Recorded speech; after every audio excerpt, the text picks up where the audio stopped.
Is a senior research fellow here at YIISA, and we've been really honored to have him as a visitor throughout this academic year. And I know he's actually leaving us on Friday.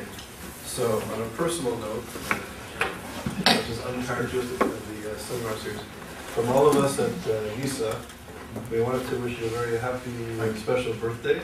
Thank you. Bassam will be celebrating his birthday with his wife in Manhattan over the weekend, so we want to wish you a happy birthday and thank you. I appreciate it. Thank you very much. And also thank you really for the time and effort and energy and patience you've shown with us and shared your wisdom and your experience, so thank you. So for those who don't know, Professor Tibi is the Professor Emeritus of International Relations of the University of Goettingen. Sorry. And he's been there since 1973. He's also the White Professor at Large from Cornell University and held this post since 2004. He's been a visiting scholar at universities such as Harvard. He's a senior research fellow at the Asian Research Institute at the National University of Singapore. He's held 18 visiting professorships on 4 continents and has lectured at at least 30 universities on 5 continents. He received his training at the University of Frankfurt under the famous and important scholars Horkheimer and Theodor Adorno, Holocaust survivor, and I know that this influenced your work profoundly. And he did a PhD in political science and philosophy. And then in 1981, he was the Dr. Habil, the German superior PhD he received from the University of Hamburg. He has 27 books in German, 16 of them translated into different languages, and he has 8 books in English. And I'm very pleased to say that his upcoming book is going to be entitled Islam's Predicament with Modernity, Religious Reform and Cultural Change, and he's actually publishing it here through Yale University Press. So it's really an honor to have you here again. And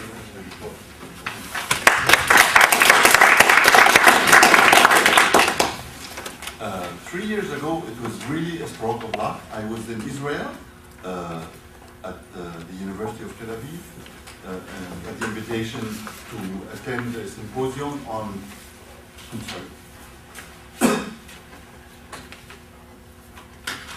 on anti-Semitism at the University of Tel Aviv, and it was a stroke of luck to meet Charles there.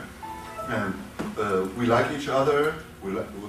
We had intellectual exchange, and shortly after that, he asked me whether I would be interested to come to Yale to lecture, and I was here in 2007 and gave a big lecture, and I'm happy it was received well, and that was the grounds for coming back here as a research fellow since last year, and it has been highly beneficial time, both on a personal level, very pleasant, especially to work with Charles, and also to enjoy the company of all grade 6 fellows. It was really wonderful to be with you, and I would like also to acknowledge the highly important support of Lorraine Clark. Without Lorraine Clark, I would haven't been able to do half of my work. Yeah? So Lorraine Clark will be in the acknowledgement of the new book.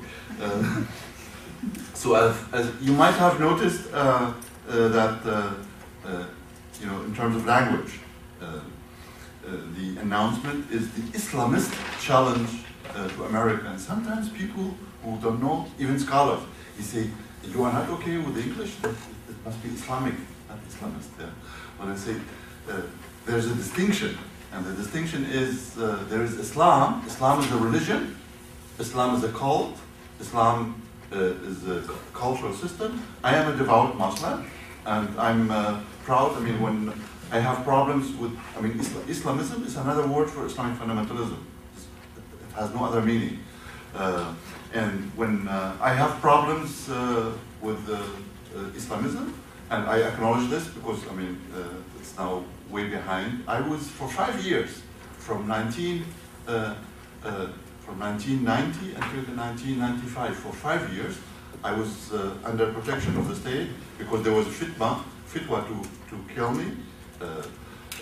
And I had 3 bodyguards around the clock, and I was only able to move in an armored Mercedes in Germany. And when I used to travel I used to travel with three armed bodyguards, and so I know what Islamism is. Yeah? So Islam is the religion, it's my religion, and when I face them, I tell them I descend from the family of the Prophet, and this is there's a historical record about that in the history of Damascus. So I'm a devout Muslim. I come from the nobility of Damascus. I have a heritage of lineage going back to the Prophet, and so if you deny me, I am not Muslim, or some people say I'm part of the propaganda, say I have been either infiltrated by the Jews, or Mr. Tibi is a hidden Jew. He's not a Muslim, he's a hidden Jew, and he's supposed to destroy Islam from within. And the only thing I'm doing is to build a bridge between Islam and Judaism. And I had the great honor, 1994, when I was still under police protection, to establish in London at the Westminster Synagogue, together with Rabbi Friedlander. Rabbi Friedlander is also a German Jewish Holocaust survivor, and he was the leader of the synagogue in London, and we established together the Jewish Islamic Dialogue. So the assumption already included in the announcement, Islamist challenge to America, and later on Islamist anti-Semitism, is there's a distinction between Islam and Islamism. And so if you speak about Jew hatred and about anti-Semitism, I relate this to Islamism, not to Islam. Unfortunately, there's a book by a highly respected scholar, his name is Andrew Boston. The book, about 800 pages, the title of the book is The Origins of Islamic Anti-Semitism. And on the cover of the book states, Jew hatred and anti-Semitism is as old as Islam is. And so if this were true, so I'm doing the wrong work, because I want to establish peace. As a Muslim, as an Arab, I'm ethnically Syrian, I'm now a German citizen. I have been calling for at least 20 years, in the past 20 years. Well, now it's easy to do it, or maybe easier than before, calling for the recognition, for the Arab and Islamic recognition of Israel as a sovereign state. And when we established the Jewish Islamic Dialogue in London, we were 20 Muslims, and we acknowledged that the Judaism is not only a religion, but Jews are people, and Jews are entitled to their own right to the sovereignty, which means Israel is the home of Jews, and Israel is a sovereign state, and there can only be peace, a lasting peace, if Muslims and Arabs were willing to accept the state of Israel and recognize its sovereignty. And I have been working on this with many Jewish scholars, I mean politically, and with Jewish scholars. One of my mates is Professor Herbert Kalman. Professor Herbert Kalman is a Viennese Jew, and who was, until his retirement, a distinguished professor at Harvard University. We worked for 20 years bringing together Palestinians and Israelis and to teach them how to acknowledge one another as a ground for peace. So, having explained to you the distinction between Islam and Islamism, I can move on and to argue that I am against any binary, and I am against also polarization. I was critical of President Bush because he contributed to a lot of polarization, and I think President Obama is a stroke of luck because he's engaged in bridging, and I very much hope that he doesn't go into the other extreme. So the one extreme is polarization that was pursued by the Bush administration, and the other extreme would be appeasement. I do not believe that Islamism can be appeased, because I believe that Islamism is a kind of totalitarianism. And totalitarian ideologies and movements cannot be appeased. And I hope this will not be the policy undertaken by President Obama. I support him, but not if he goes that way. So there is an image of the United States. I mean, I will be talking to you about anti-Semitism and Islamism, but the lecture is announced rightly at my request as the Islamist challenge to America. So what are we talking about? Am I confusing things? No, I am not. And I can make this clear with the following illustration. I have learned this in America, to start with an illustration, anecdote, or no, but I'm not going to tell it. Maybe I can tell you this anecdote before I continue on. Well, my greatest dream was to go to Harvard. And I didn't want to go to Germany, I want to go to Harvard, but my parents sent me to Germany, I had to submit. 62, I came to Germany. 20 years later, I had the honor and the pleasure to go to Harvard, and I was so excited. I was already, I'm professor, full professor since 1973. I was so excited about Harvard, and I prepared the German way, a lecture in writing, and I have rehearsed it in front of the mirror several times, and I delivered the lecture 100% perfect, and it was not received well. What did I do wrong? Yeah, and I mean the response was clearly not positive. Yeah, the lecture was okay. It was published as an article without any revisions in the Middle East Journal in Washington. So the issue was not the lecture. So what was it? At Harvard Faculty Club, the dean said to me in joking, "Professor Tibi, you have a Middle Eastern background. Why did you speak and behave like a German professor?" And I said, what did I do? I mean, I studied in Germany, but I'm not German. I'm a German citizen, but I'm not German. So he said, well, you read. We do not like reading. You have to learn how to engage in free speech. You speak very seriously. You do not smile. We here in America, we expect jokes, anecdotes. And he said, if you don't learn that, you will not make your way here. Yeah? And that was, I had one cultural shock in my life when I came from Damascus, October 26th, to Frankfurt to study there. And I didn't speak one word of German by then. I saw people kissing at the airport, hugging at the airport. I mean, the way where people behaving, that was a real cultural shock for me. And the story I told you, this Harvard story, was the second cultural shock in my life, with the implication that in the following years, I have been engaged, I continue to be engaged in de-Germanizing myself. Yeah?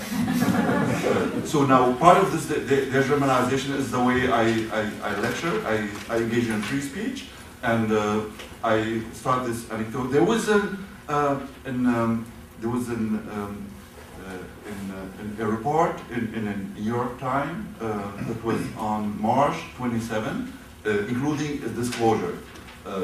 All of you know of the Gaza war, and all of you know that there were suspicions that there were kind of arms struggling. And nobody knew exactly where do the arms come to Gaza, how Hamas is fighting, and the Israeli intelligence found out, that was not disclosed at the time, found out that Iran is highly involved in smuggling arms, and the logistic of the smuggling was via Sudan. And then, during the war, the Israeli Air Force, that was not disclosed until last month.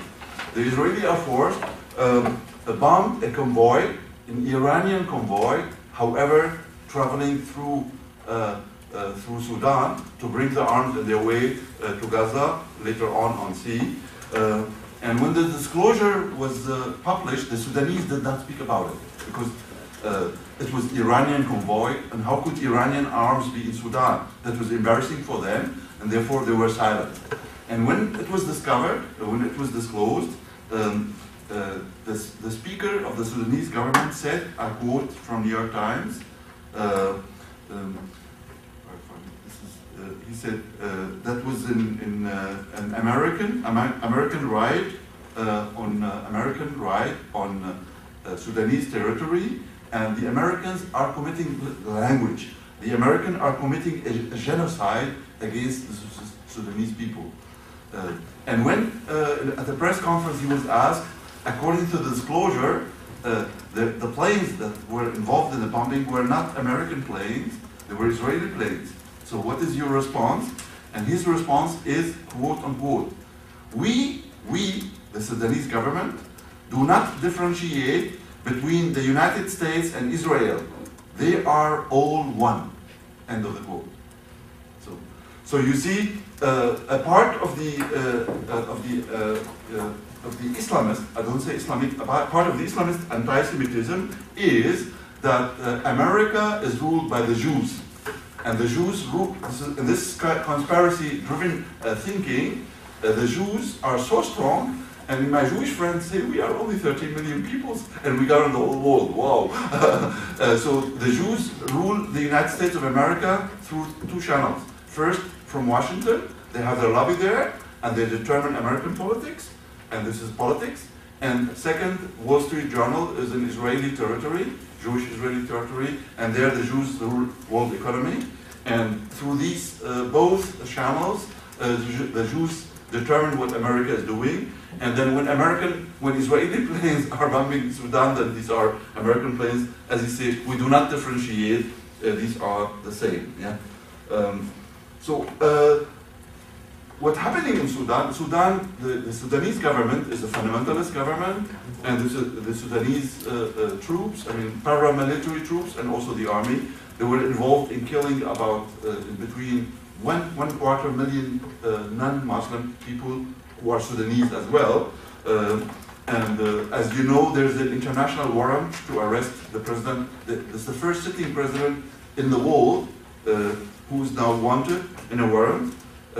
But then, in order to turn the table around, they speak of genocide when the Israeli Air Force bombs an Iranian convoy traveling through Sudan to smuggle arms. So this story illustrates the issue, and I will go through the issues, a couple of these issues. I will go through them one by one. And the first issue is the combination of anti-Semitism and anti-Americanism in Islamist ideology. I have done research on that issue in the past years. I was also last year fellow I was the first Muslim fellow at the Center for Advanced Holocaust Studies located at the Holocaust Museum in Washington, and did research on that. And the outcome of this research is an article published in the last issue of The Current. The Current is a journal published by Cornell University, where I have the honor to be White Professor at Large. And those of you who are interested, I hope I do not bug you, dear Lorraine. I know how generous you are. Lorraine has a PDF of the article. If you don't have access to this journal, the journal is The Current, Cornell University. The issue is 2008. Issue number 1. This is the 12th issue, and a PDF is the computer of Lorraine. And if you don't mind, Lorraine, that the people email you, and you can send them an attachment of this article. And there you will find evidence of what I'm talking about. The first issue is anti-Americanism and anti-Semitism. The Islamists are against the Jews. They are not only against Israelis, or some say they are only against Zionists, and they are not against the Jews. I had recently a fight in Washington with an American, I won't mention the name for decency. He said, why you are defaming these people are anti-Semitic? Are you neoconservative? I am a liberal, I'm not neoconservative, and I'm a Muslim, and I'm an immigrant. But you see, when you, to belittle of the issue, say there's no anti-Semitism involved. But I will present evidence, and there's an evidence. The article is based on evaluation of Arabic sources in original. I do not quote secondary sources, I quote original sources. And these people do not differentiate, as he said, we see no difference between Jews, not Israel, Jews in America. There is no Jewish Air Force, there's an Israeli Air Force, there is American Air Force. And so they do not distinguish. America is ruled by the Jews, and all Jews are Zionists, and there's no distinction between Zionism and world Jewry. So America is ruled by the Jews, and to be against the Jews is to be against America as well. The second issue is it's very important to distinguish between Judeophobia and anti-Semitism. I acknowledge, in order not to be understood, Judeophobia is also racism, and I am against any kind of racism. If you if you demonize people, if you have resentment against people as a collectivity, then you are a racist. But there are varying degrees. Judeophobia, people who are Judeophobic, they don't like the Jews, and for racist reasons. And this is an evil, no doubt. But these people do not say all Jews should be exterminated, should be annihilated. Anti-Semitism is a genocidal ideology. And I am not alone on this road. My authority is Hannah Arendt.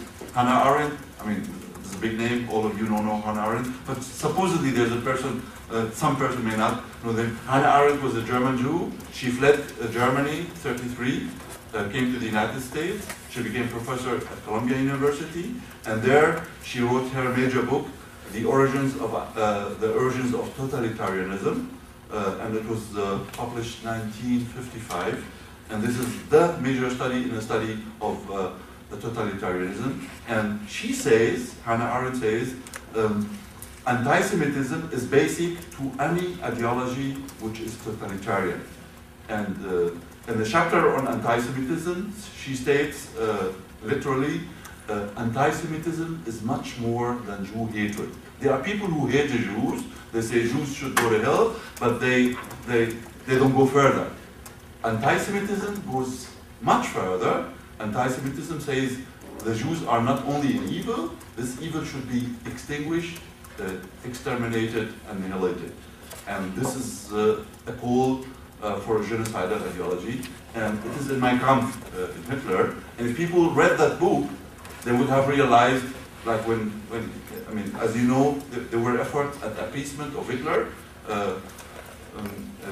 before the breakout of the World War. But if you study the movement and study its ideology, then you would have known what is to come. And I call for the same.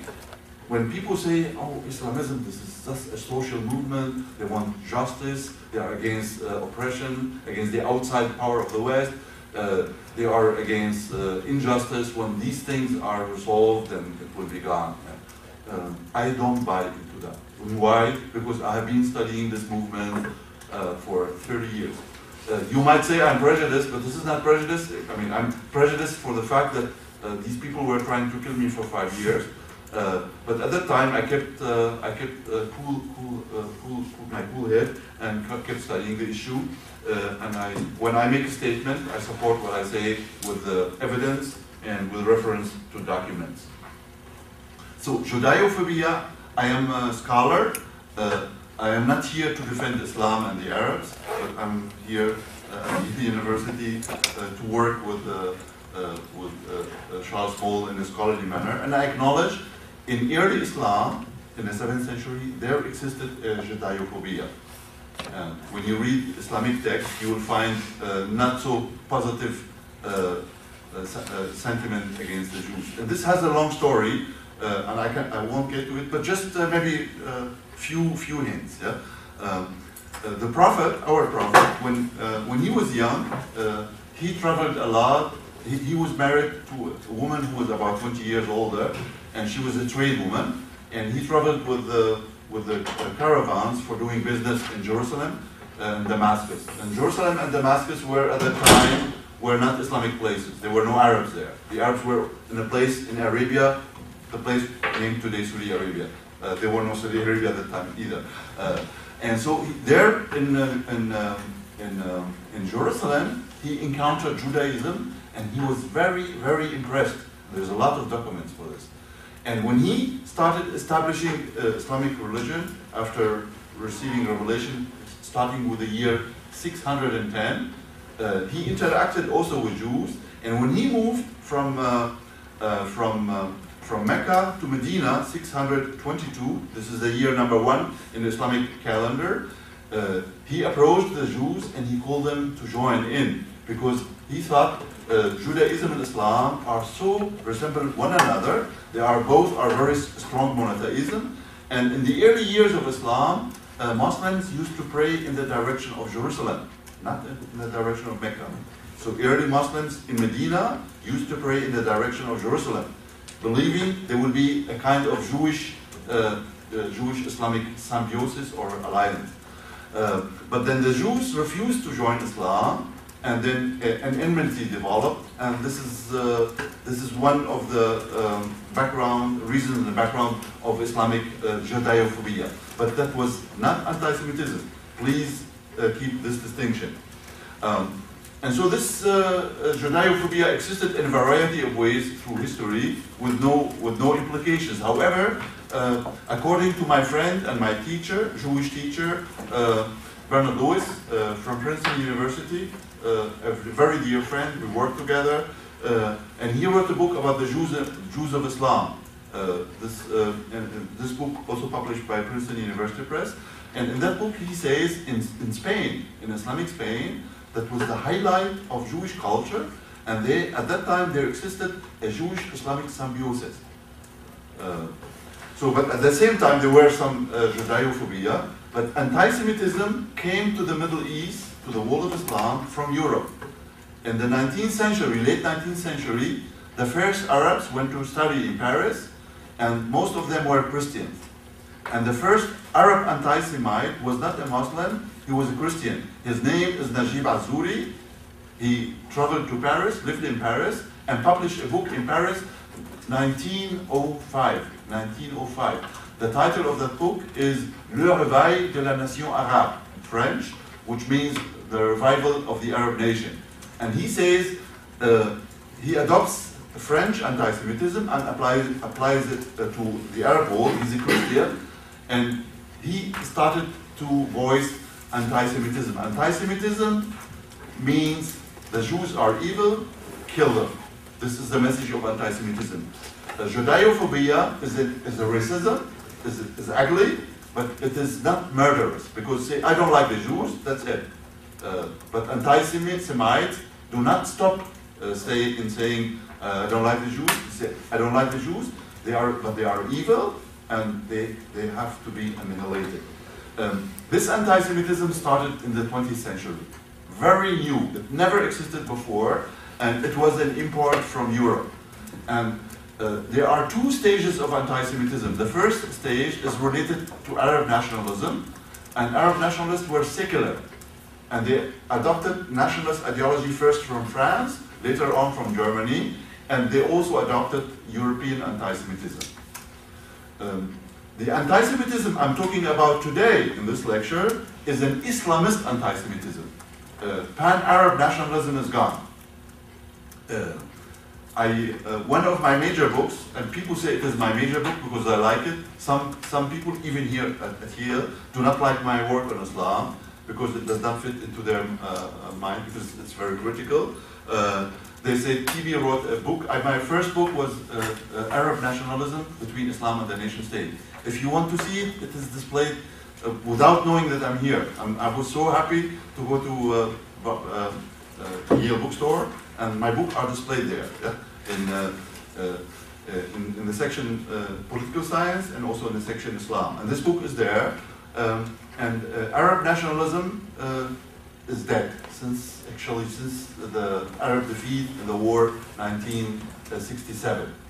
And since the 70s, there's a rise in political Islam, and political Islam is much older than Khomeini, because political Islam in its origins is Sunni, not Shi'i phenomenon. So Khomeini, if you want, if you really know the story, Khomeini is a latecomer. The first fundamentalist movement established in history is the movement of the Muslim Brotherhood, established 1928 in Cairo. And Cairo and Egypt are still the basic home of political Islam in its Sunni version, not Iran. Even though Egypt has a secular government, and Egypt is an ally of the United States, but the next movement to come to power, probably the Muslim Brotherhood, and I am very fearful to say, with the support of the United States of America. There is a Middle East initiative in Washington, which thinks one can appease Islamists and tame them and let them come to power, and then they will abandon jihad. Well, there are many Islamists who abandoned the jihad, but they did not abandon their goals, their political goals. Jihad is not the goal, jihad is just a means to reach the goal, and the goal is the Islamist order.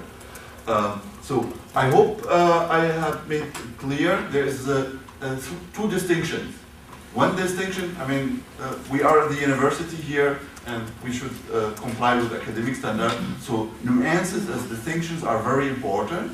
But this is not only important for academic research, this is also important for policies.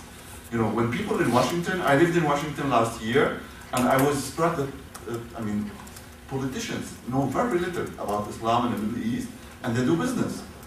And there are people, I don't want to mention names because it's difficult in this country. If you mention names and movements, you get into legal troubles. Yeah? There are senators in the Congress who either ignore the distinction between Islam and Islamism, or even deny it. And this is very important for doing politics.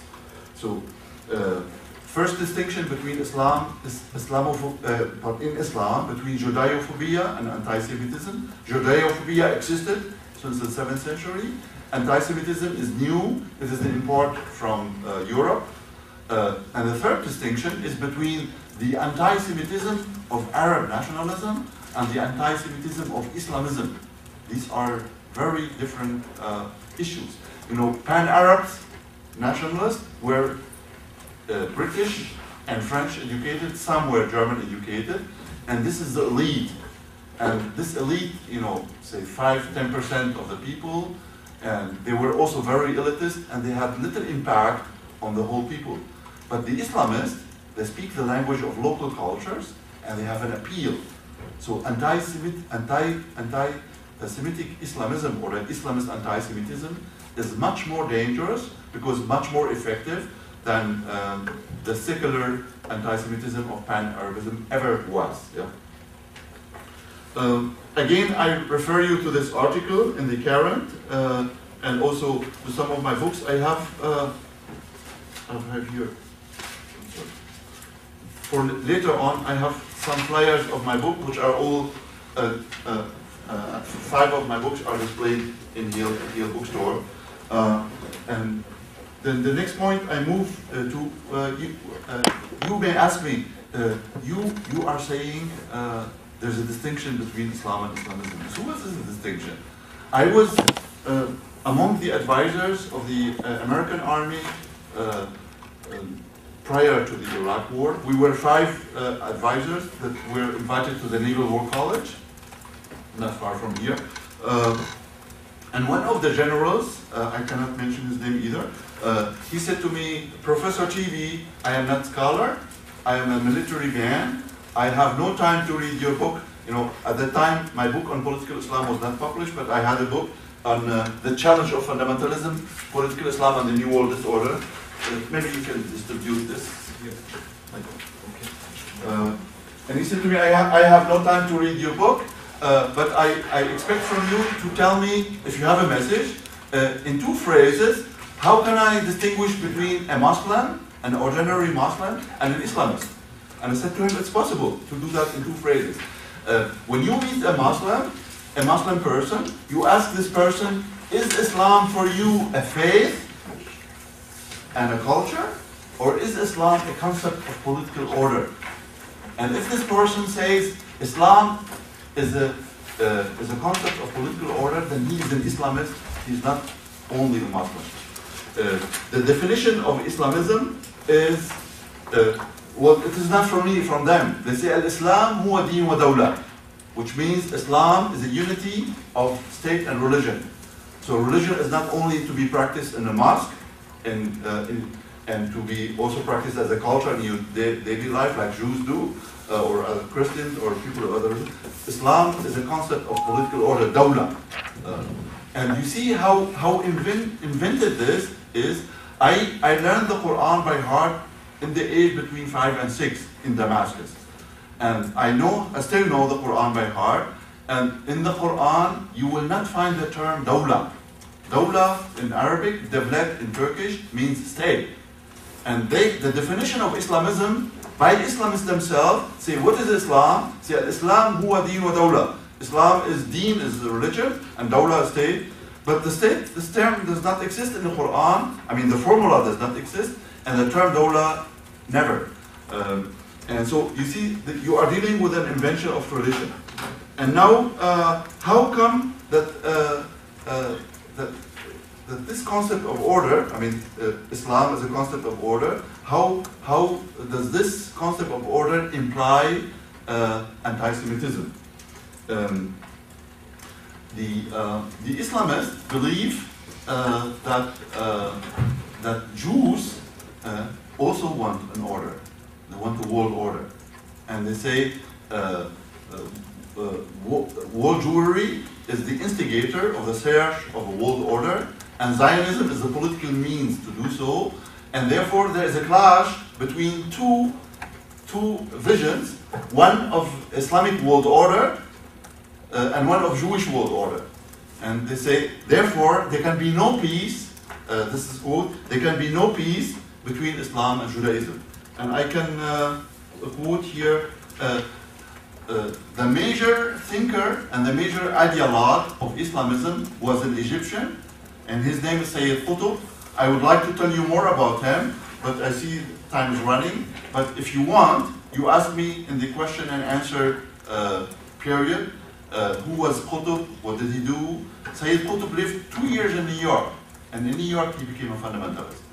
And he returned to Egypt, and he is today the major, well, he was executed in 1966. He was hung up in public in Cairo. But his legacy, his writings, I saw his writings in 9/11. I was in Uzbekistan, in Central Asia, very close to the Afghan border.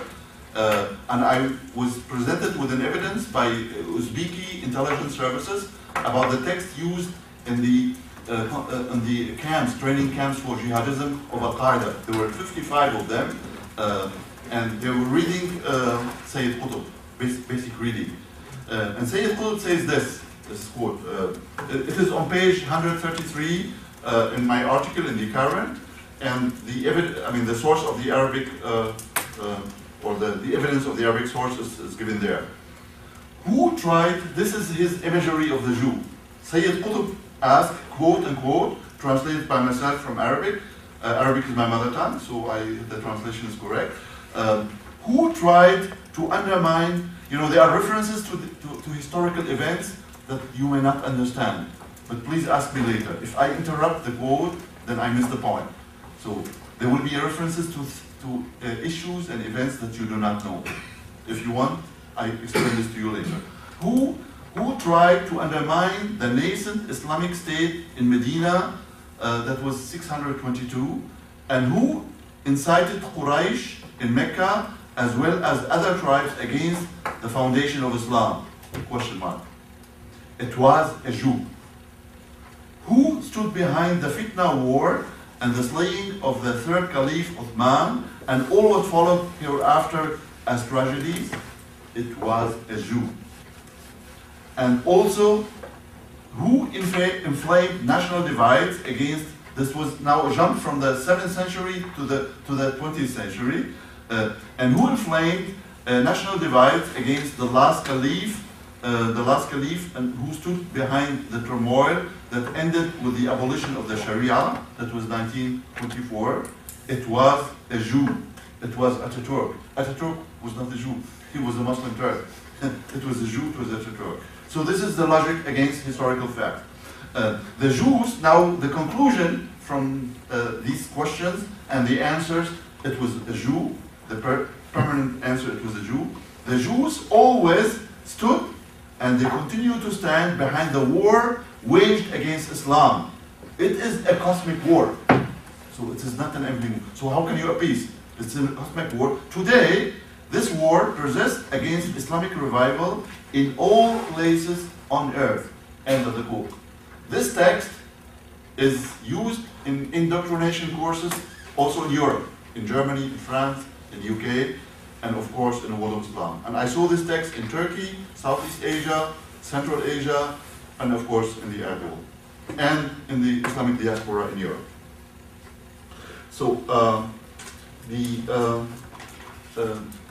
the statement is there is a cosmic war between Jews and Islam, and I do not take it. That's why I distinguish between Islamist and Islamic. if you say anti-Semitism is as old as Islam, then there can be no peace. But if you say it is Islamist, so you can say there are Muslims who are not Islamists, and these Muslims would agree, these Muslims who are not Islamists would agree to a peace resolution, to a peace settlement with the Jews. I mean, there are two levels. The Jews are civilizational community, and the Muslims as civilizational community, that they acknowledge one another. And there's the element of the state of Israel. The bottom line is to recognize the state of Israel, and this is not possible. Now, I jumped from Qutb to Hamas. You know, Qutb, the major movement is the movement of the Muslim Brotherhood. All existing Islamist movements in Sunni Islam in the Middle East are offsprings of the Muslim Brotherhood. And the most important one among them is Hamas, now ruling in Gaza. Hamas acknowledges the allegiance to the thinking of Sayyid Qutb, and in the Charter of Hamas, we find this. I hope you recall the quote I have been quoting verbatim earlier, and this is a piece from the Charter of Hamas, and it's almost the same text with some rephrasing. The Charter of Hamas states, you see, who stood behind? It's always the same question.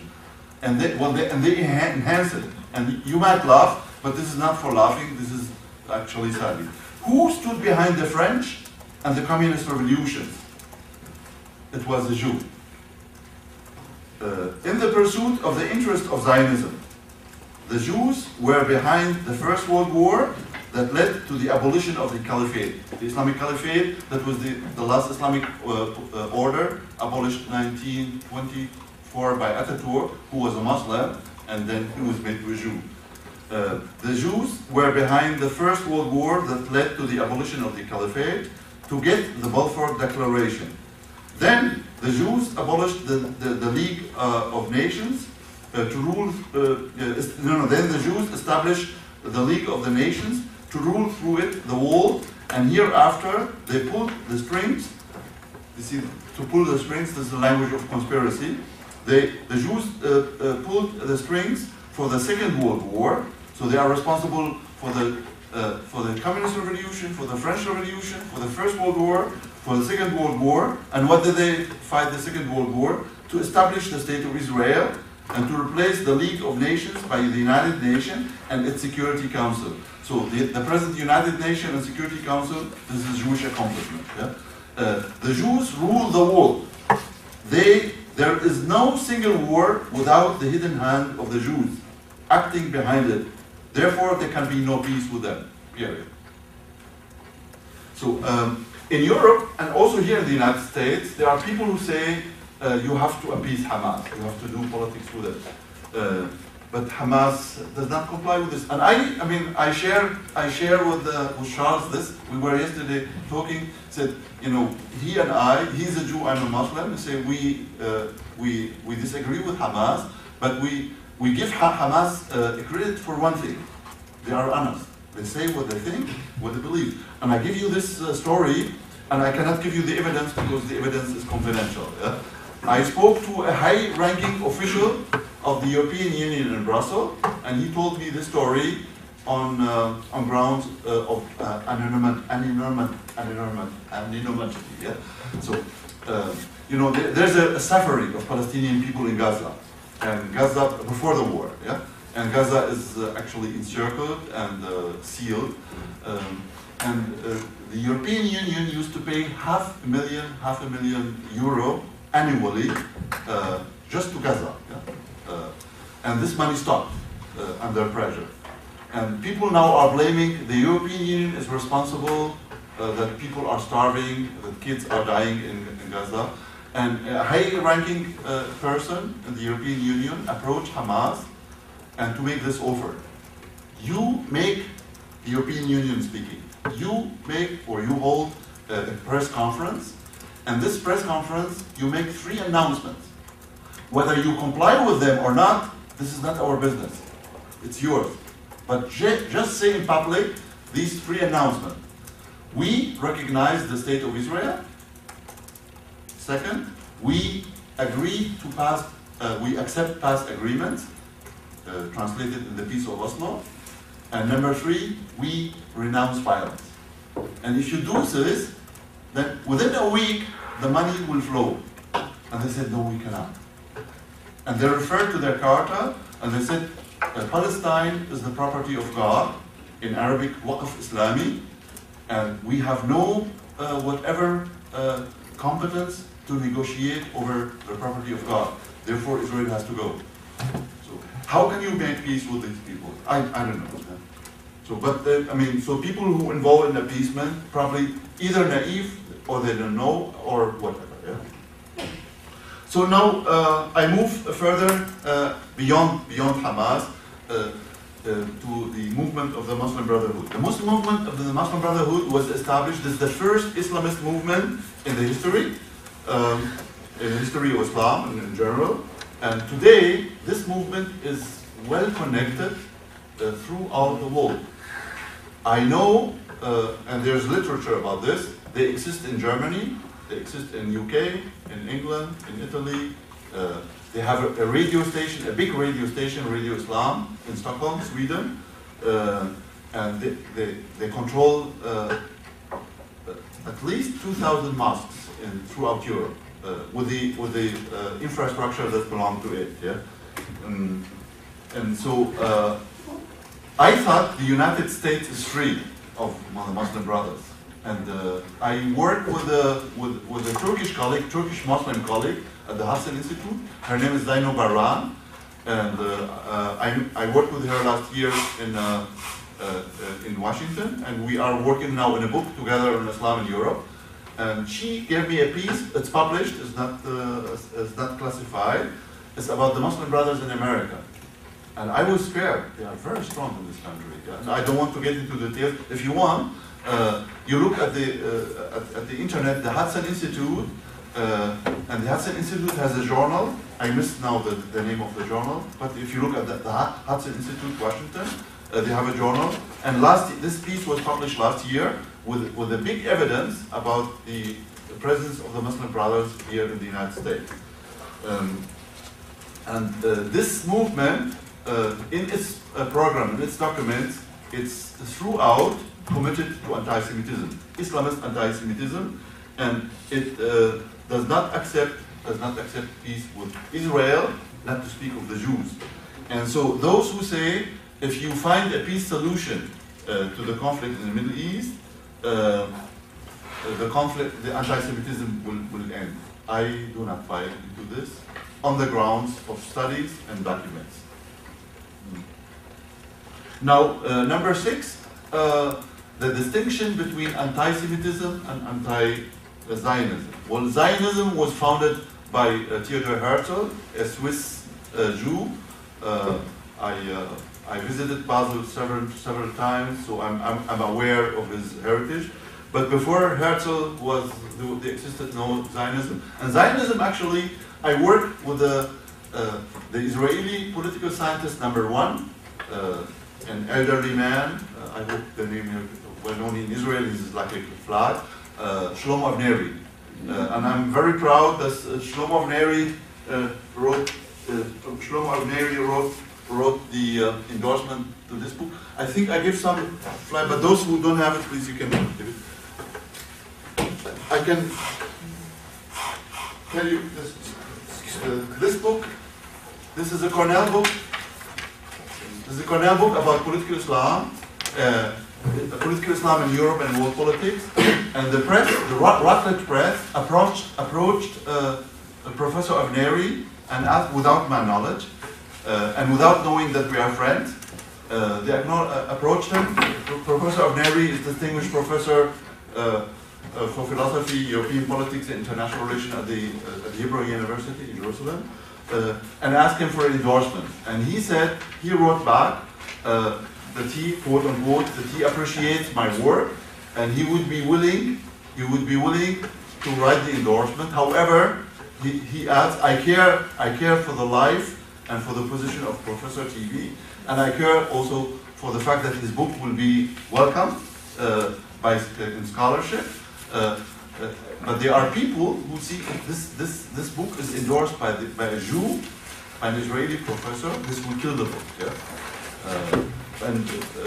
The editor in Routledge Press knows that Shlomo Avneri is a big name, and if this big name is related to my little name, so this is my benefit. And they ask me, do you think he's right? He cares for you? And I said, actually, I appreciate the fact that he cares for me. I mean, for my life and for my reputation. But it is for me enriching that he supports my book, and I take the hits. Yeah. And now the book is published, and people say, yeah, he criticized political Islam, and he gets an endorsement from the Hebrew University in Israel. So what? I mean, this is. Israel is not a pariah state. Israel is a member of the United Nations, and it's a state to be acknowledged. Muslim brothers are dangerous, and they are waging a war of ideas, also here in the United States, and they have been successful in silencing every person who criticizes them as Islamophobic. So they turn Judeophobia and Islamophobia. And they say those who criticize them are bashing Islam. You see, I'm not talking about Islam, I'm talking about Islamism, and this is very important. And the distinction of anti-Semitism and anti-Zionism simply does not exist in Islamic sources. And I do that also in the article, and I want to bring to you a quote. I hope I find it. Yeah, yes, I found it, yeah? This is a book written by two Saudi professors close to the Muslim Brotherhood, and this book is a bestseller, reprinted dozens of times, and I found it in Morocco, in Tunisia, in Egypt, and in the Gulf states. And the authors, their name Jalisha and Zaiba, two persons, and they argue there can be no dialogue, no peace with the Jews. And they say that the West uses the term secularism to kill Islam, and the quote is, quote unquote, the West waves the flag of secularism, invades with its values the society of Islam to replace Islamic values. We shall talk about Zionism, and this is the source. It is not the West, it is Zionism. We shall talk about Zionism or war Jewry. They are the same. Listen again. The West, and then what is the West? The West is Zionism and war Jewry, and they are the same. In order to address the related master plan, the Jews have a master plan pursued by the related secret societies for the destruction of the world, in particular the world of Islam.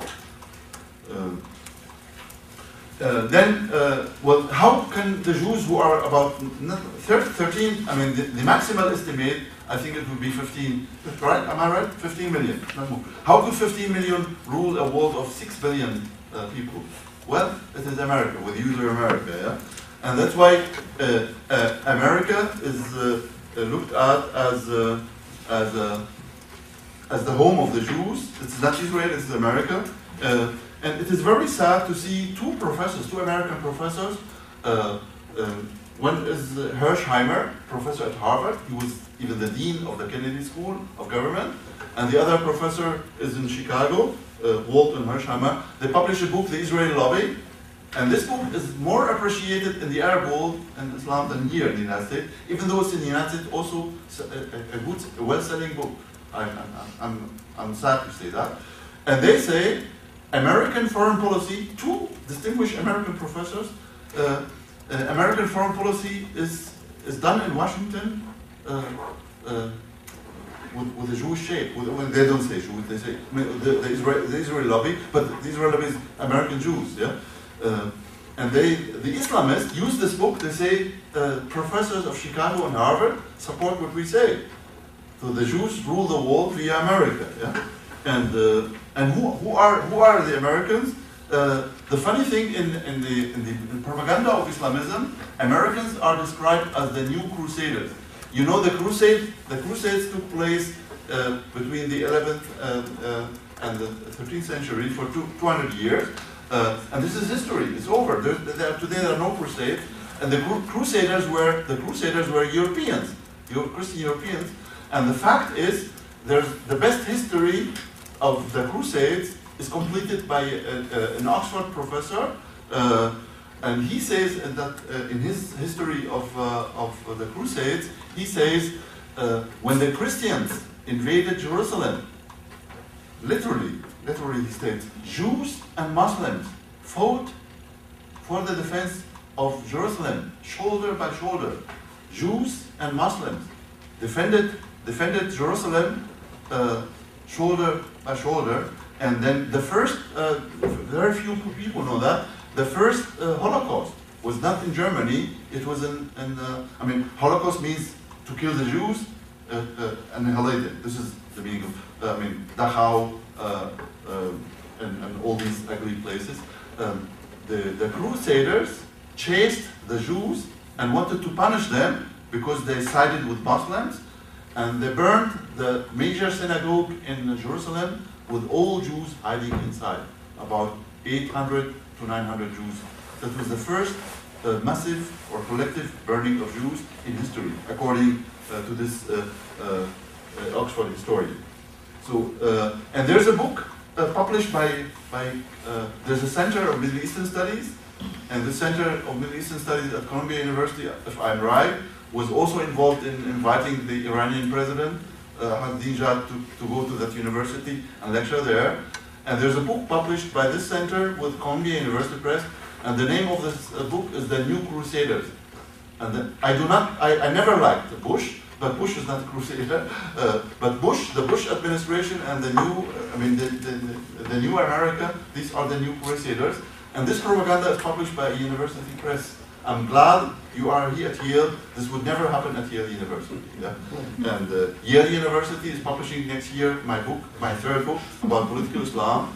And the content of this lecture will be included there. And I'm also working with Charles to publish also a volume with Yale University Press based on the lecture series held at YIISA, so to make YIISA a big international name in associating it to the name of Yale University. Yale University Press is a very big name.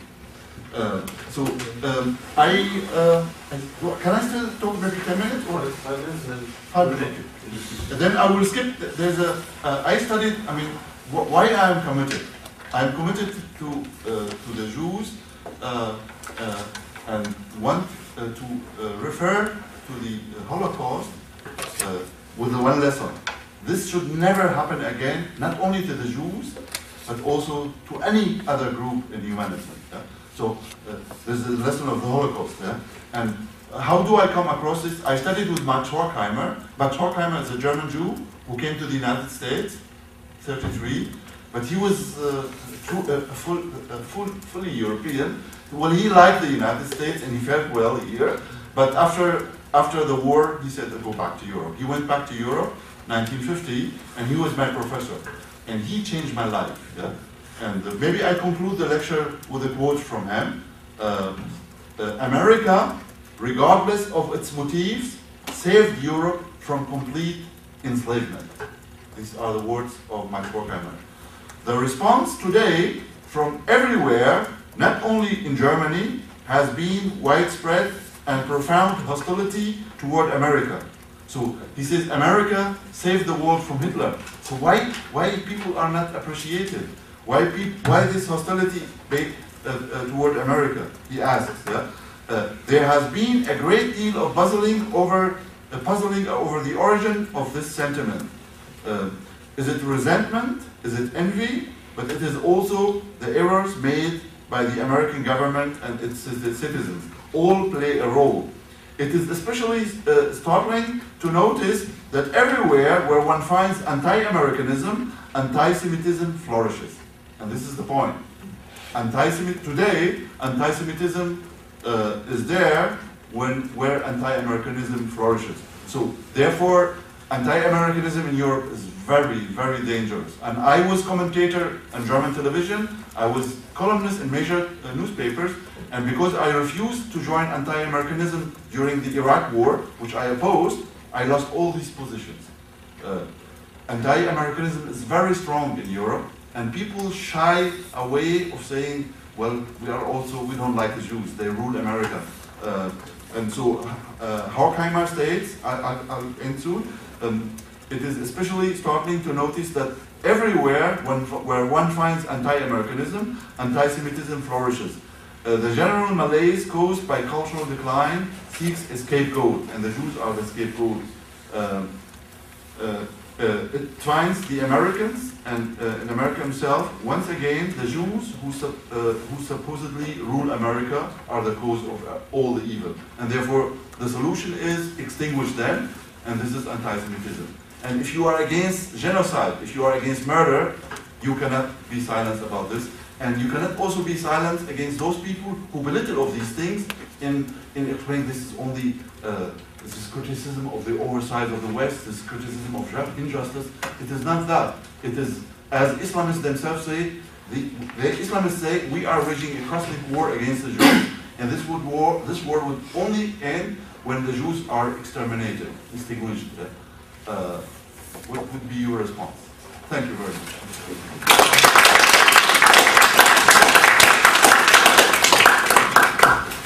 We have some time for Q&A. Any questions? Okay, thanks for the talk, was very interesting. I have two questions about the Hamas Charter. One question is related to terror organizations, because in terror research they try to classify and talk about different types of terrorism and try to see which organization is more, severe.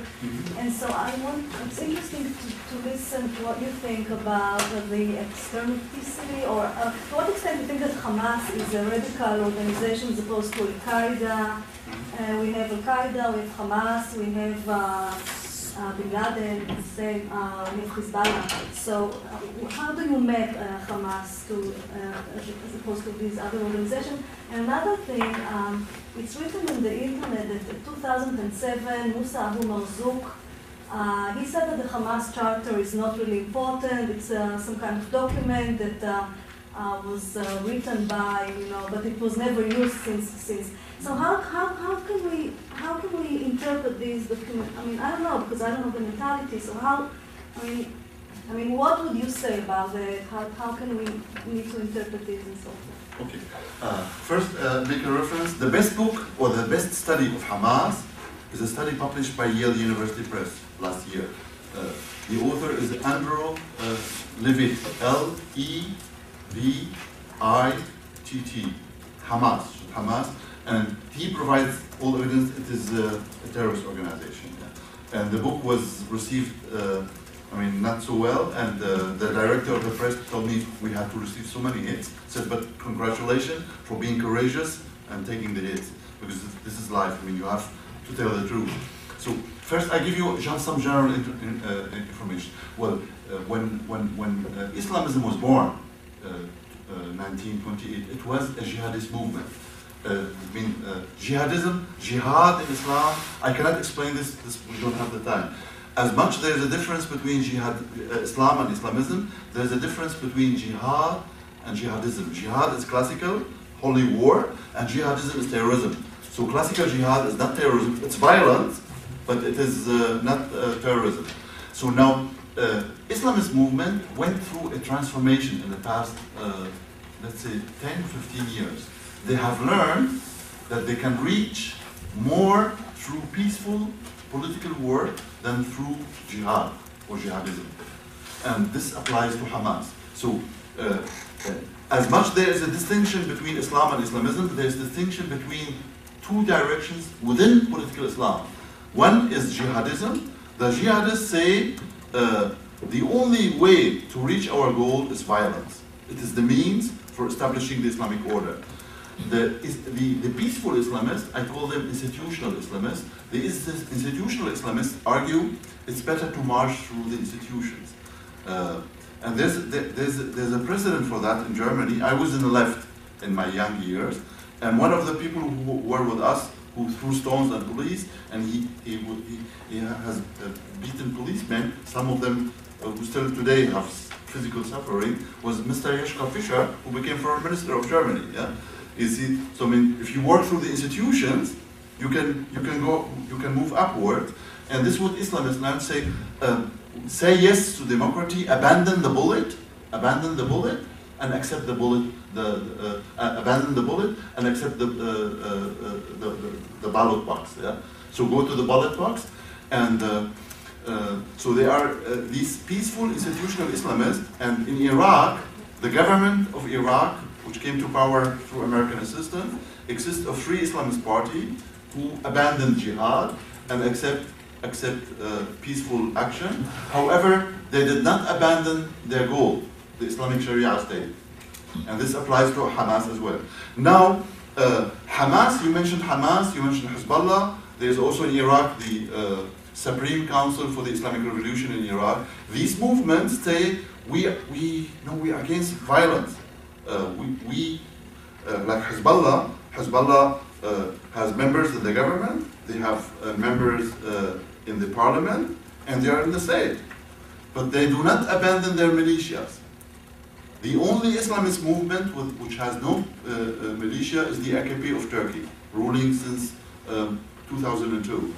But they have the intelligence, they have the police, and they harass their foes and their critics without militias. So of course, I acknowledge the reality that there is an Islamism which is peaceful, and there's Islamism which is terrorist. But Hamas is both. Hamas came to power through elections. They came to power through the ballot box. That was January 2006, right? And then the year after, as you remember, what did they do? They come to power through democracy, and 1 year after, they make a coup, military coup, and they arrested 450 PLO politicians are now in the prison in Gaza. They haven't done anything, they have no trial. They shout about, I do not like Guantanamo. This is against American understanding of law. And I'm happy that Obama is against it. But you see, the people who criticize Guantanamo, like Hamas people, say the Americans, they have their Guantanamo, they put Muslims there. But what is Hamas is doing? They put also their fools in jail and no trial. It's like Guantanamo, yeah? And so it is, now I answered the 2 questions. The third question, this politician you have quoted, who is an important politician of Hamas, he was speaking to Western journalists, and he told them, no, we have changed, yeah? We forget about the Carta, and we have now, we have moved on. There is a book by a French lady, her name is Caroline Forest, yeah? And the book is Frère Tarek. There's an English translation of it, published in New York and in London with Encounter Press last year. Forest, I can write it. Forest, F-O-U-R-E-S-T. And the book is the politics of double speech. Yeah. You see, the Islamists, they hate me and they try to kill me for one reason. I know them, I read their mind, I read their books, but you see, they come to you, and I suppose you don't speak Arabic, yeah? No. So you don't read, and they tell you something, and when they are among themselves, they say something. When they speak to Europeans or to Americans, this is something else. And this is something that, I hope I can, should I explain it or move to the next question? There is, in Islam, the history of Islam is very exciting. And actually, politicians and also people like you, academics, people who are journalists, you should read about Islam, but the right books. But you see, in Islam, there was Muslims are a separated community. You have the Shia Muslim and the Sunni Muslim. The Sunni Muslims, they are today about 1.6 billion people in the world who are Muslim. So this is 25% of humanity. Yeah? 90% of them are Sunnis, and 10% or 11% are Shiis. And from the beginning of the schism, the fight was not between Islam and the Jews, it was a fight between Muslims themselves. It was a fight between Sunni Muslims and Shi'i Muslims. And Shi'i Muslims, if somebody say, you are a Shi'i, and I'm a Sunni Muslim, then I kill you. And to save your life, you say you are a Sunni Muslim. But when you are at home, with your family, you are Shi'i Muslim. And when you are in public, they call it taqiyya. Taqiyya means dissimulation. So in public, you are Sunni, but at home, in your heart, you are Shi'i. And this is, you cheat, you deceive the others to save your life, which is legitimate. Yeah? This is a Shi'i procedure. The Sunnis, including Hamas, they have learned it. Unfortunately, can I write something here? Or does it possible? No, where? Okay. Well, taqiyya is the Shi'i term. The Sunni term is new. Is iham. Iham means deception. Deception of unbelievers. So when I talk to you, I tell you, I go for democracy. I want peace. I want pluralism. And when I want people say, kill them. Yeah. And this is the double speak. And this is journalists, politicians who do not speak Arabic, do not read Turkish or Farsi.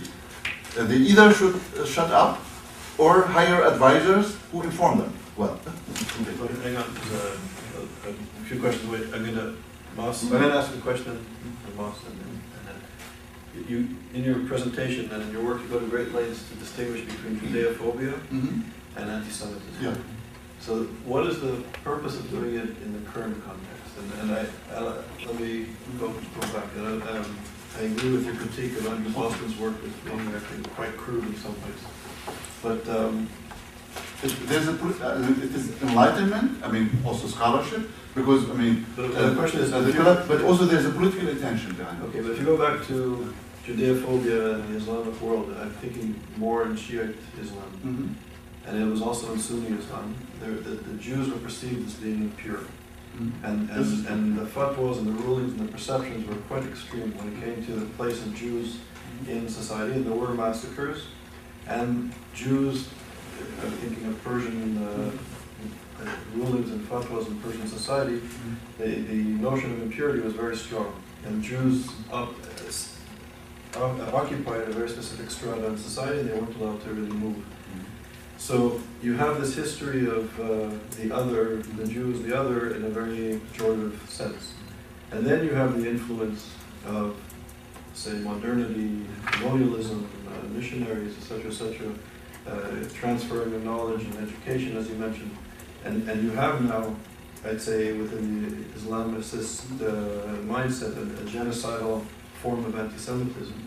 So how important is it to make a distinction when, on the one hand, you have very strong Judeophobia, if you want to call it, and now when we're living in a globalized world with centuries of sharing of knowledge and culture, you have a genocidal anti-Semitic movement, which is, I think, infused, as you say, with anti-Westernism, anti-Americanism, but it is, I think, a tremendous challenge that we need to understand and comprehend. So why is it so important to make the distinction in contemporary context? I start with a little example and then move it. I mean, there's a political intention. The political intention is, if somebody is prejudiced, biased, you can enlighten this person. So, a Judeophobic Muslim, if you work on him or her, you might hope for success to change the mindset. Yeah. So it is about resentment. But anti-Semitism as a genocidal ideology, it is a political program. Yeah? So this is a hopeless case. Yeah? And therefore, the distinction between Judeophobia and anti-Semitism is a distinction between resentment and genocidal ideology. And I bring you this example. I worked, I did field work when I was young. Now I do it less, but for more than 20 years I worked all over I worked in 20 different Islamic countries, and I lived there. And I go and live among the people. I lived among Islamists in Sudan, in Egypt, in Tunisia, in Morocco, in Indonesia.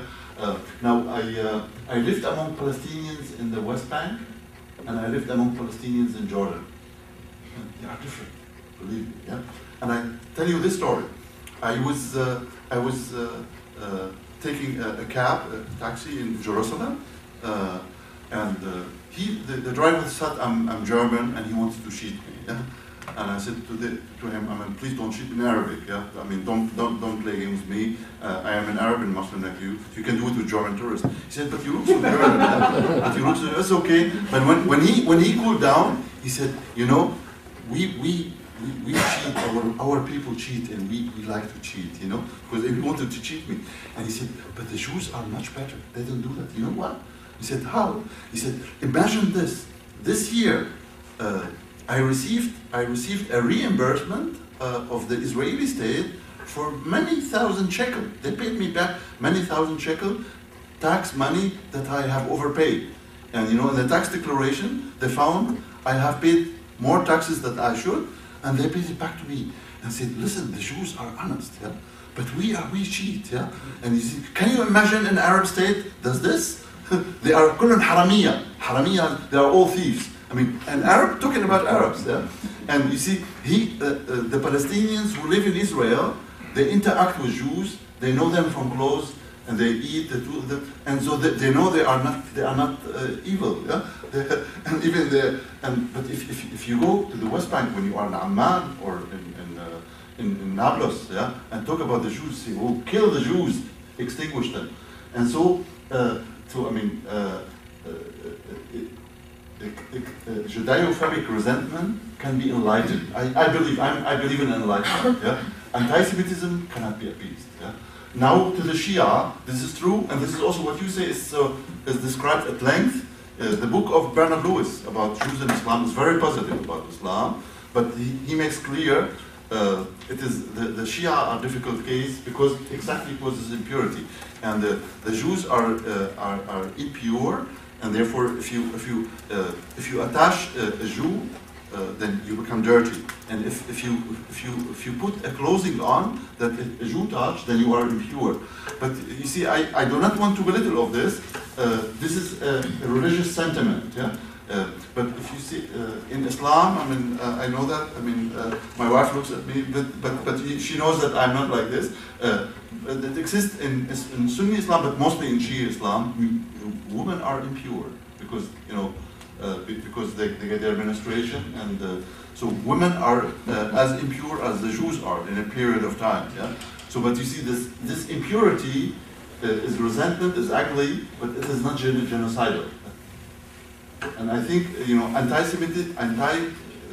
Islamist anti-Semitism is genocidal, and this is much more than a sentiment about purity or about people who are considered to be whatever. So, and then I was wanting to ask the same question about the difference. About impurity? No, about Judeophobia and anti-Semitism, but we had that clarified. Okay.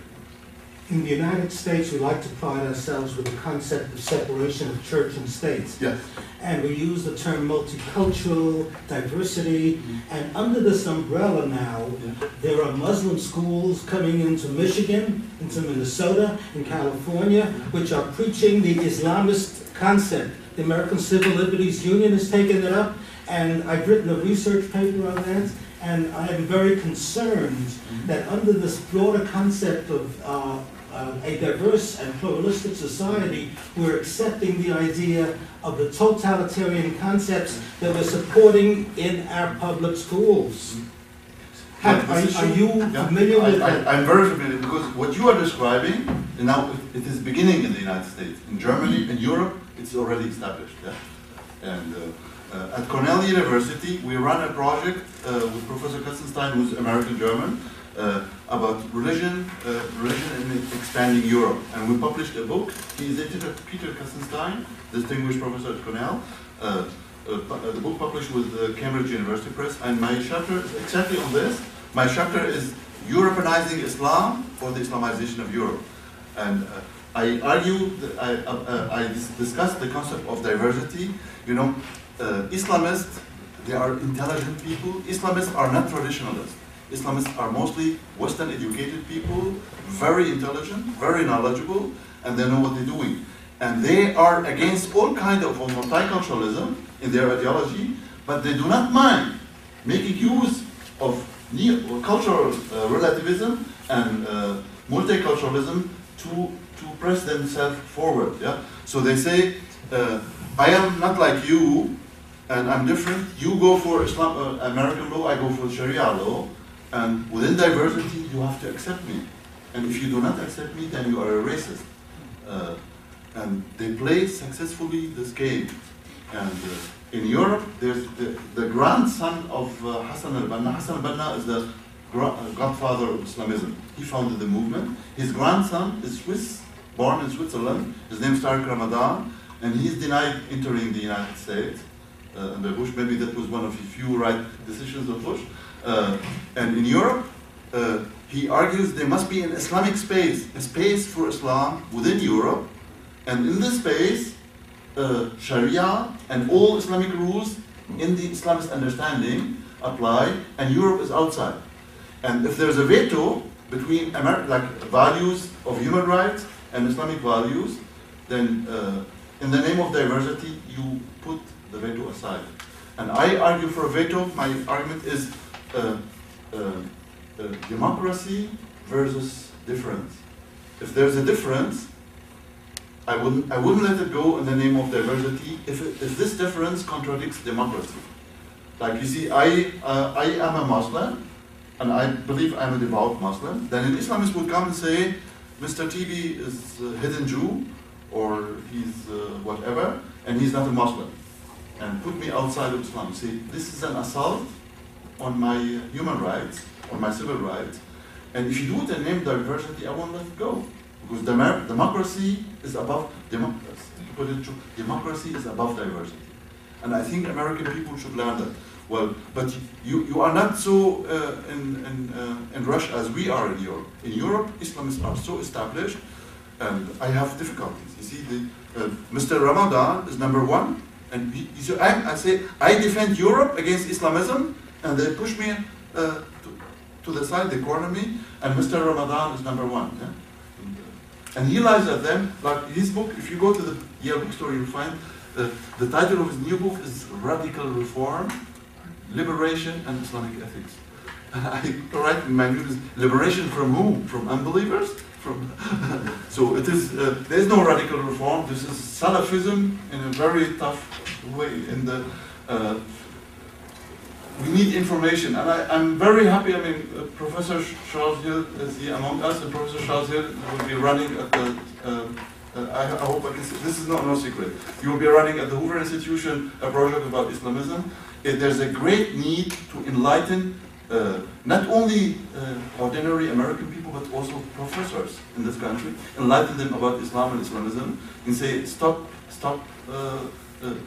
playing around with Islamists. They're making tool of you. Yeah? So I mean, we have to establish knowledge and establish free debate on the issue, and stop talking this is Orientalism, bashing Islam, xenophobia, all these things. Of course, there's xenophobia. We fight it, but to fight against freedom of speech while using these things, then like the Sudanese government. So the Sudanese government is committing genocide against non-Muslims in Sudan, and when the Israeli Air Force bombs an Israeli boy, they say it's genocide. I mean, to bomb a genocide, to bomb a convoy smuggling arms, what is genocide about it? Yeah? But this is, you know, the language becoming so loose, and the meaning is lost. Dan?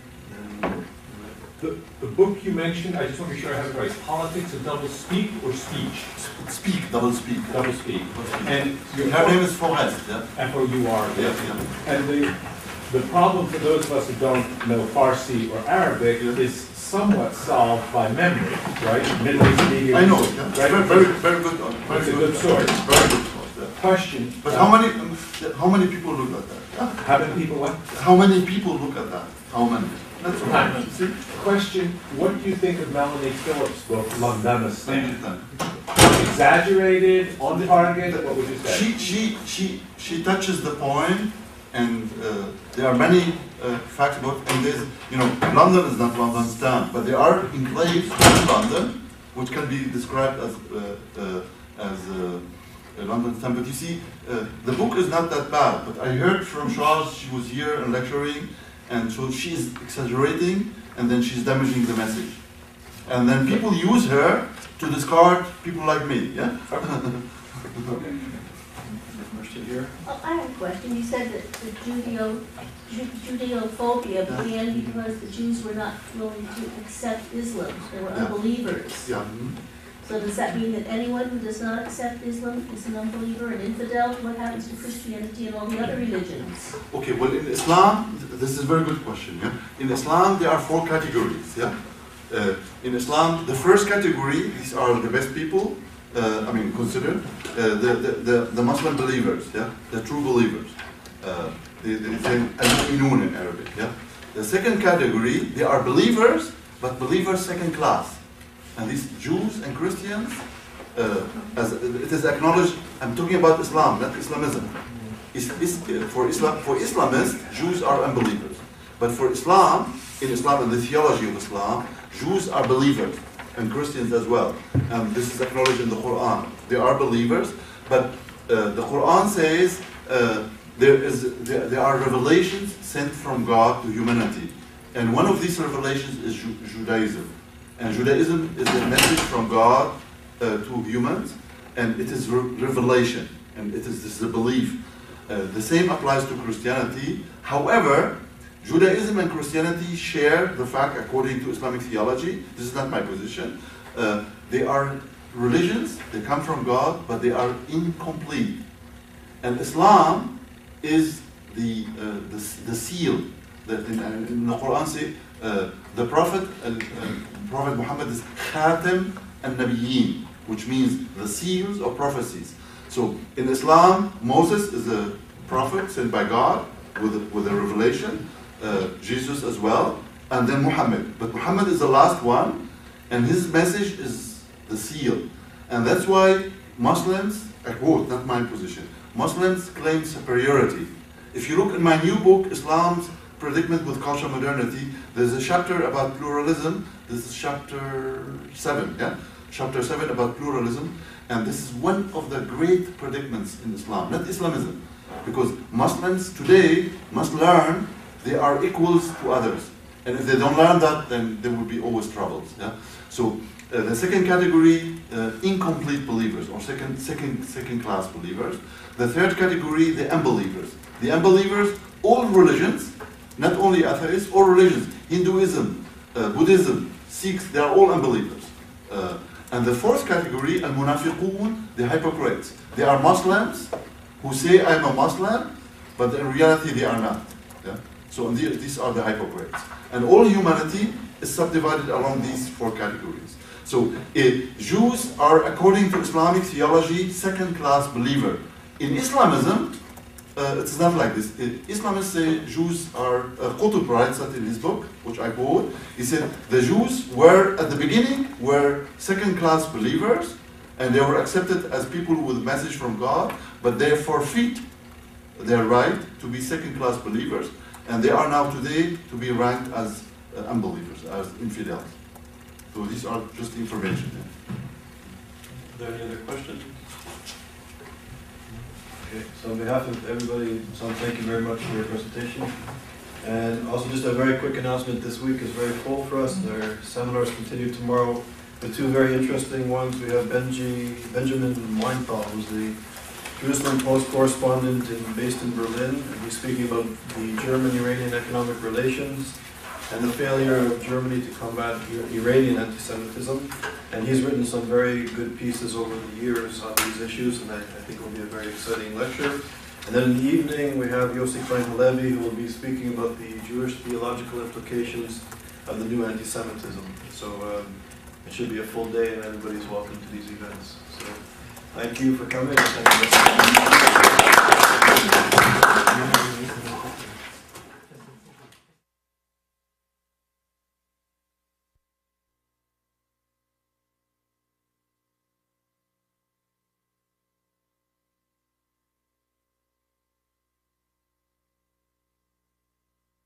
In the announcement, Islamists challenge to America, and later on Islamist anti-Semitism is there's a distinction between Islam and Islamism.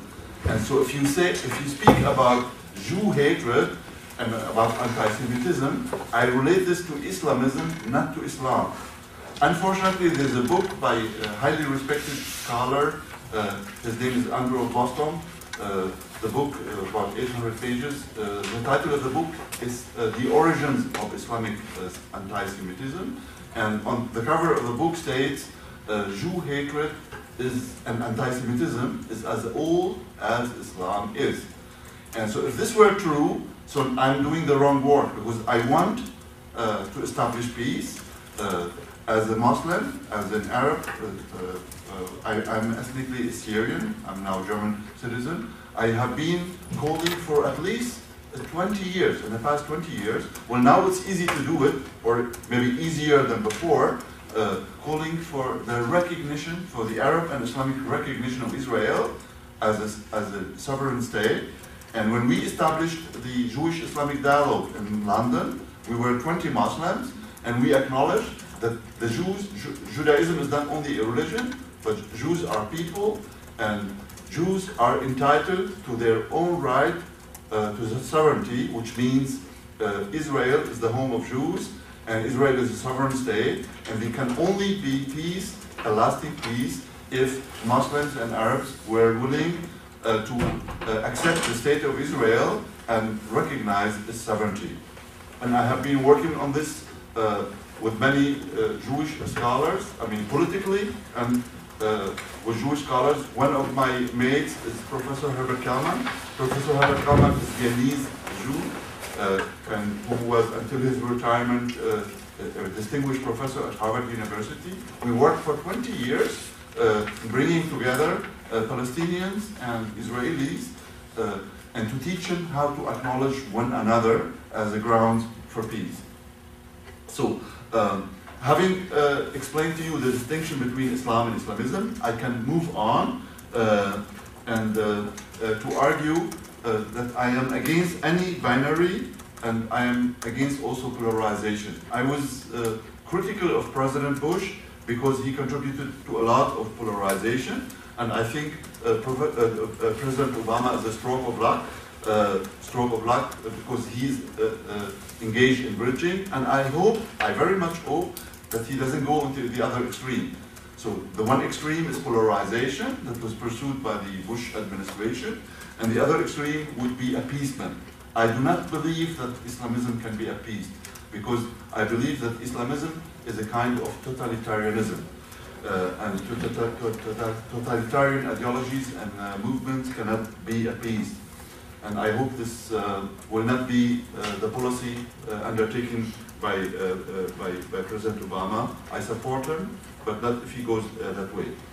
So there is an image of the United States. I mean, I will be talking to you about anti-Semitism and Islamism, but the lecture is announced rightly at my request as the Islamist challenge to America. So what are we talking about? Am I confusing things? No, I am not. And I can make this clear with the following illustration. I have learned this in America, to start with an illustration, anecdote, or no, but maybe I can tell you this anecdote before I continue on. Well, my greatest dream was to go to Harvard. And I didn't want to go to Germany, I want to go to Harvard, but my parents sent me to Germany, I had to submit. 62, I came to Germany. 20 years later, I had the honor and the pleasure to go to Harvard, and I was so excited. I was already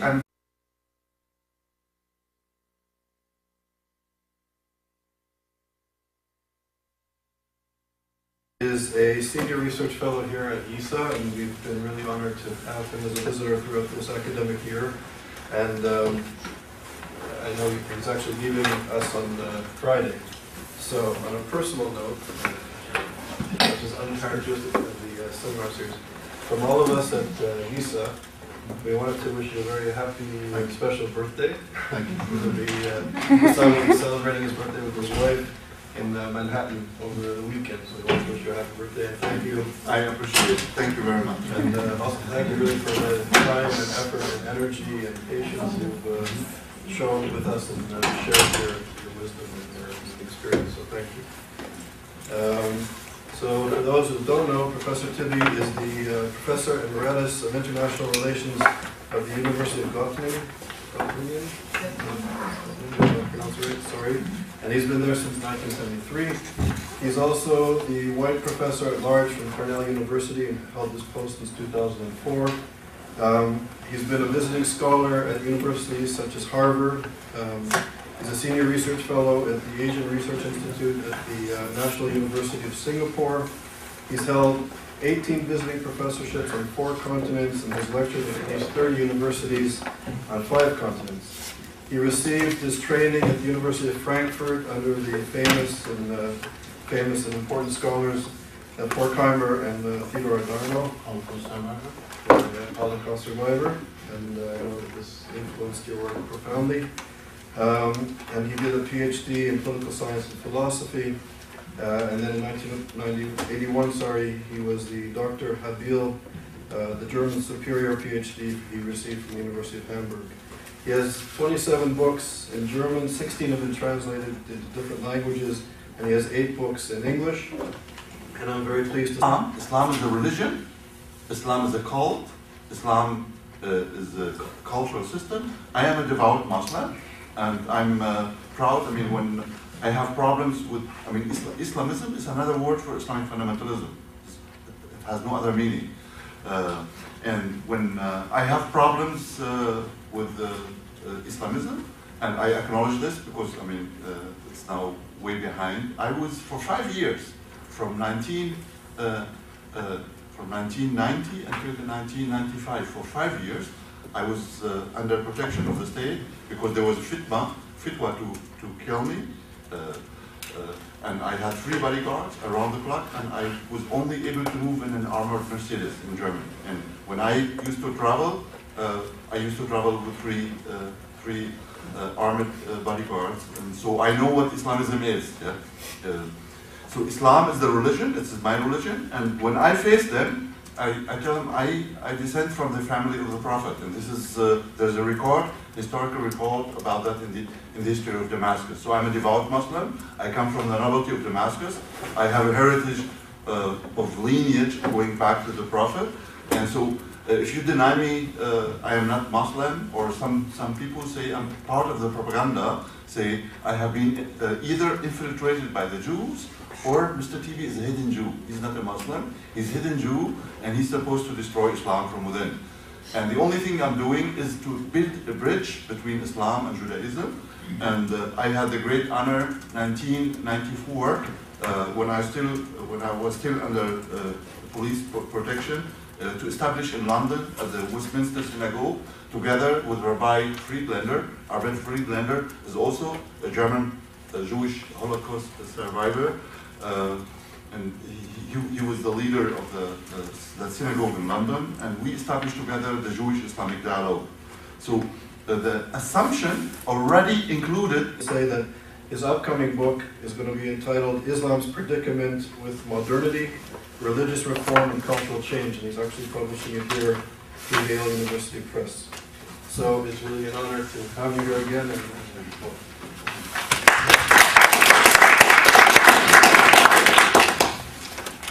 3 years ago, it was really a stroke of luck. I was in Israel at the University of Tel Aviv, and got the invitation to attend a symposium on,